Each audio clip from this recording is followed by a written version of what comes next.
Pretoria, the capital city, the United Nations High Commissioner for Refugees offices there. We've seen a protest, a sit-in protest that's now entered its third week. Migrants are pleading to be transferred as well to another country. Masigo Rahlaga is in the capital city watching that situation for us. That's been going on for 3 weeks now, Masigo, and it doesn't seem there's going to be a resolution anytime soon.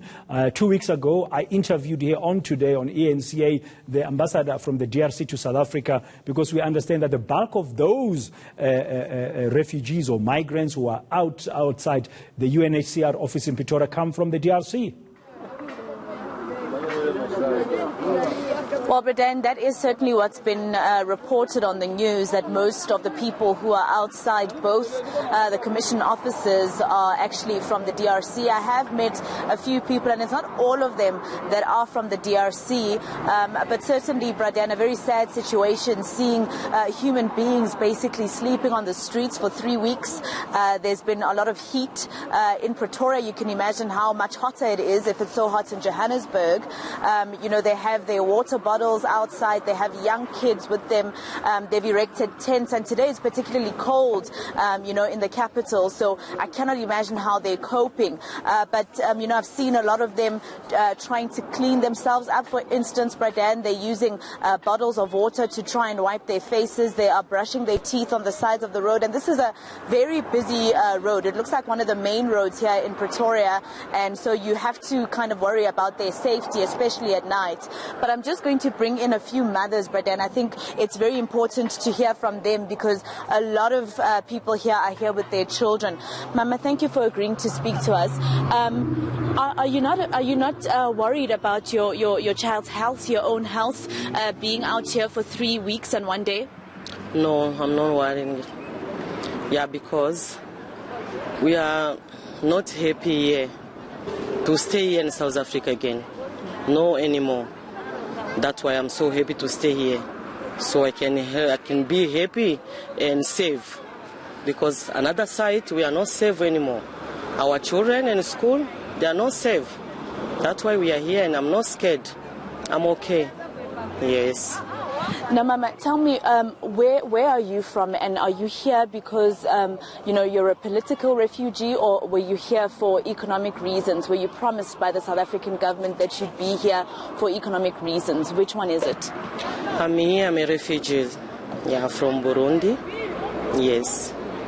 Yeah, my reason is xenophobia, is attack us, our husbands, our sons. We are not safe, even to go to the bus, not safe. Taxi driver, they are killing us. So we are not safe anymore.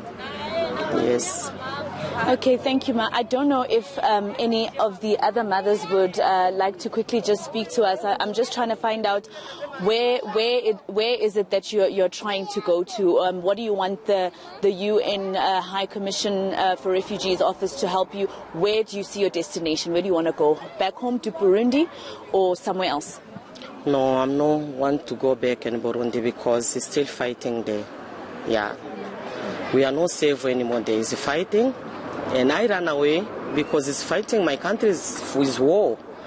So I'm here. I came here to ask about refuge South Africa, because South Africa was a nice country, Africa. You see, any African person or human being Africa to go to another country, Africa, is happy. So we are not safe here. So we want UNHCR to save us, all refugees in South Africa. We are not safe. We came here to ask UNHCR, it can find out another country where it's going to be safe. Yes. Thank you, Ma. How long have you been here, Sisi, in South Africa? Oh, okay. No, she doesn't really understand English. I don't know who else I can speak to, Bredan, but as you can see, it's not only people from the DRC, Bredan. As you can see, there's mothers here, a mother trying to feed her little child. We arrived here at around 6:15, and most of them were already up, more particularly the children. They were trying to direct me to another person, but I'll just speak to this gentleman here. Hi, sir. You were speaking to me this morning. Which country are you from, and what would you like assistance with exactly? Yeah, I'm coming from Burundi. I born from Burundi because when I reached here, I was coming. I think South Africa is going to protect us. the time, because I have 10 years in South Africa. Now the time I come here, when I go to looking job, I didn't find job to work. When I go to take, I get asylum in my home affairs is another problem. If you give me home affairs, I didn't get a chance to go to open an account. When I get peace job, I can work, I get peace job somewhere else. And then when I get my money in the pocket, the community send the authority come to rob me. If I open some small business, he come to rob me. And then I see nothing I doing in South Africa. Just so I come here to Sierra to help us. He can change us to go to another country because I can't go back to my country because my country is too much war. Thank you very much. So, well, Bredan, those are the stories. As you can see, it's not only people from the DRC, there's also Burundians here. And most of them are here, Bredan, because they were seeking political asylum. It's not necessarily the economic part, but I will definitely find out from you if probably the ones from the DRC were the ones that were singled out by the ambassador 2 weeks ago when you interviewed him. I guess there'll be a mixture of reasons. Thank you very much, Masigo Ratlhaga in Pretoria and Nobesutu Hejana in Cape